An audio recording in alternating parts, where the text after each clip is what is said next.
രാഹുൽ ഗാന്ധിയായിരുന്നു നമ്മുടെ രാജ്യം ഭരിക്കുന്നത് എങ്കിൽ ജിഹാദികൾക്ക് വേണ്ടി ഇറാന്റെ തോളോട് തോള് ചേർന്ന് എന്നോ ആക്രമണത്തിന് ഇറങ്ങിയേനെ.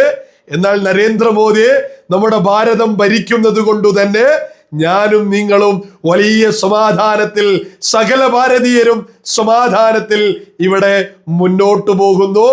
എന്തിനേറെ പറയുന്നു, ലോകം യുദ്ധഭീതിയിൽ നിൽക്കുമ്പോ നമ്മുടെ രാജ്യ തലസ്ഥാനത്തെ സുന്ദരമായ കാഴ്ചയല്ലേ നമ്മൾ ഈ കാണുന്നത്. NXT ഉച്ചകോടി നടക്കുക, 40 രാജ്യങ്ങളിലെ ആഗോള നേതാക്കന്മാർ അതിൽ പങ്കെടുക്കുന്നു. രാജ്യ പുരോഗതിയെ കുറിച്ച് ചർച്ചയാവുന്നു. രാജ്യത്തെ ഊർജ സ്വാതന്ത്ര്യം ശക്തിപ്പെടുത്തുന്നതിനെ കുറിച്ച് നമ്മുടെ പ്രധാനമന്ത്രി ഉയർത്തിപ്പിടിക്കുന്നു.